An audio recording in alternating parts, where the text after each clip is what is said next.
স্নেহার মা বাবা অনেকদিন ধরেই একটি ভাড়ার বাড়ি খুঁজছিলেন, কিন্তু তারা ভালো বাড়ি কিছুতেই খুঁজে পাচ্ছিলেন না।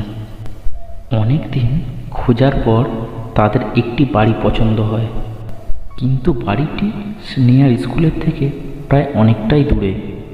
স্নেহার মনে হলো বাড়িটা খুবই ভালো, কিন্তু বাড়িটার একটা জিনিস স্নেহার পছন্দ হলো না। বাড়িটার ঠিক পেছনেই একটা পুরনো ভাঙা বাড়ি ছিল।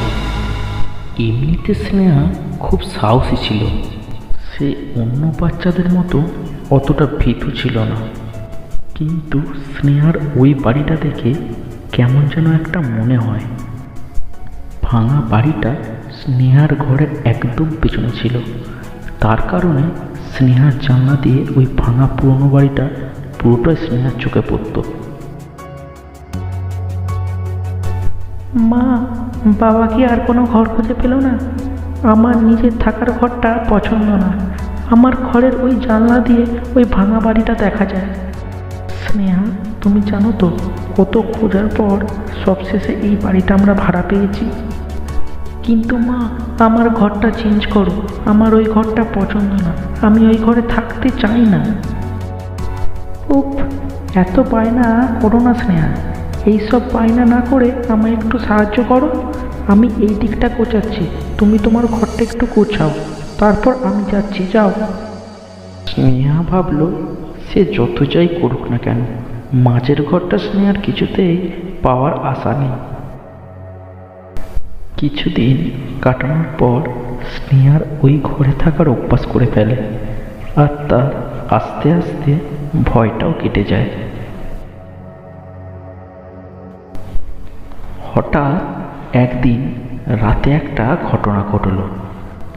স্নেহা রোজের মতো আজও যখন রাত 9টার সময় শুল, তখন স্নেহার চোখটা ঘরের জানলায় পড়ল। তখন স্নেহার মনে হলো ওই ভাঙা বাড়ির উপরের জানলায় কেউ কি দাঁড়িয়ে?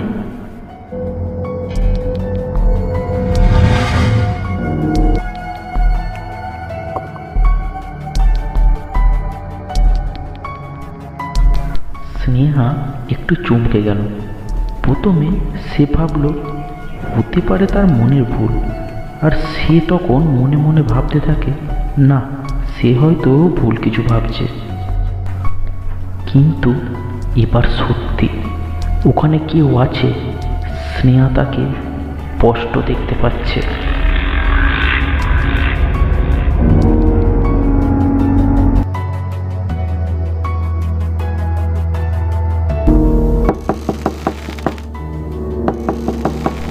মা, মা, দরজাটা খোলো। মা, মা, ও মা, দরজাটা খোলো। মা, মা। কি হয়েছে স্নেহা? মা, ওই ভাঙা বাড়ির জানলায় কেউ দাঁড়িয়ে আছে। তাড়াতাড়ি চলো, তাড়াতাড়ি চলো মা। ওহ,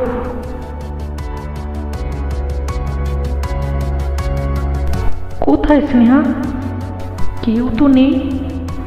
দেখো, রাতে এমনিতেই উল্টোপাল্টা খেয়াল আসে, এই জন্যেই বলি হরর সিনেমা বেশি না দেখতে। মা, আমি সত্যি বলছি, কিছু ছিল না, তোমার মনের ভুল পুরোটাই। এই বলে স্নেহার মা তার ঘরে চলে যায়। পরের দিন স্নেহা যখন আবার শুতে যায়, তখন আবার সেই ভাঙা বাড়ির উপরের জানলায় সেই একই জিনিস চোখে পড়ে। তখনই আবার সে তার মাকে ডাকতে শুরু করে। মা, তাড়াতাড়ি এসো আমার ঘরে, এসে দেখে যাও। তুমি বলেছিলে না এটা আমার মনের ভুল? ওই দেখো। আরে, কোথায় গেল? স্নেহা, এখন রাত কটা বাজে জানো তুমি? এখন এত রাতে তুমি চেঁচাতে শুরু করে দিয়েছো। তুমি জানো তো যে তোমার বাবা ঘুমোচ্ছে। কিন্তু মা, ওই বাড়িটা খালি, ওখানে কেউ থাকেই না, তাহলে ওই জানলায় কে আসবে? হ্যাঁ, আমি জানি, কিন্তু মা, দেখো স্নেহা, হতে পারে পাড়ার কোনো বাচ্চারা তোমার সাথে মজা করছে। আরে হ্যাঁ, উফ, এটা তো আমি ভাবিনি। যাও শুয়ে পড়ো, গুড গার্ল। ওকে মা।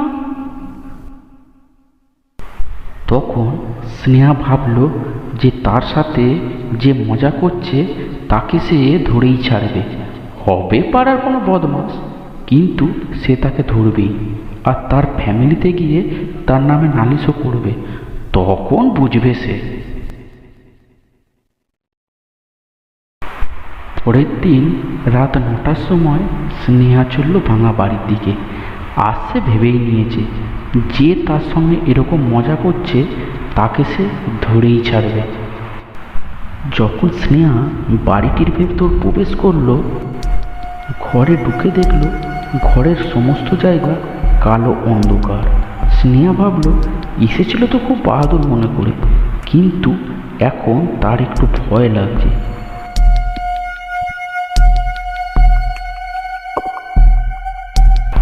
সে আস্তে আস্তে সিঁড়ি দিয়ে উপরে উঠল। স্নেহা ভাবল তার সাথে যে মজা করছে সে হয়তো উপরে লুকিয়ে আছে, কিন্তু উপরটা পুরো নিস্তব্ধ আর ফাঁকা।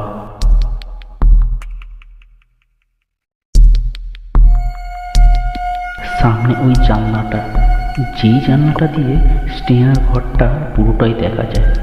স্নেহা জানলার কাছে আসতেই দেখল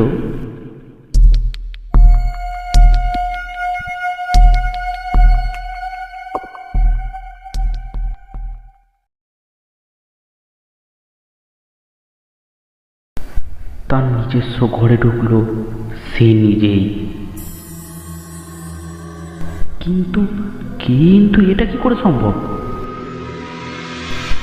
স্নেহা অবাক হয়ে গেল এবং সে এবার দেখল সে তার বাবার সাথে কথা বলছে। তখন স্নেহা জোরে জোরে ডাকতে লাগলো, বাবা, বাবা আমি এখানে, বাবা, বাবা।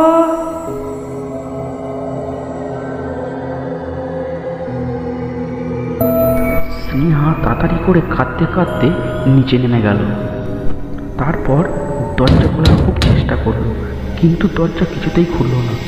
কি ব্যাপার, স্নেহা তো দরজা খুলেই এসেছিল। বাবা, বাবা আমি এখানে, বাবা, মা আমাকে বাঁচাও, বাবা আমাকে বাঁচাও, বাবা। দরজা খুলছে না, বাবা আমাকে বাঁচাও, বাবা, মা কে কোথায় আছো, আমাকে বাঁচাও। না, কারোর কোনো সাড়া নেই।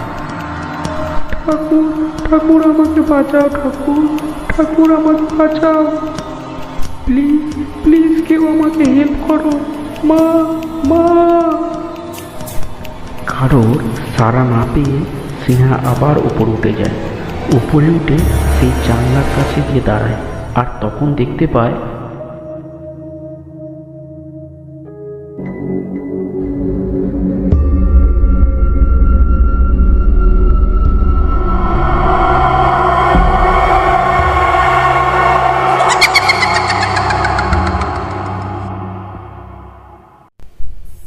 এই গল্পটায় এই দেখানো হয় যে কোনো এক শয়তান ওই ভাঙা বাড়িতে ছিল।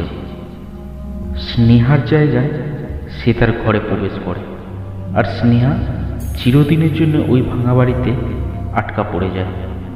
আর স্নেহার বাবা মাও জানে না যে তাদের সাথে যে আছে সে স্নেহা নয়, বরঞ্চ স্নেহারূপী এক শয়তান। আশা করি গল্পটা সকলের ভালো লেগেছে। গল্পটা কিন্তু এখানেই শেষ নয়, গল্পর দ্বিতীয় ভাগটা আসবে খুবই শীঘ্র।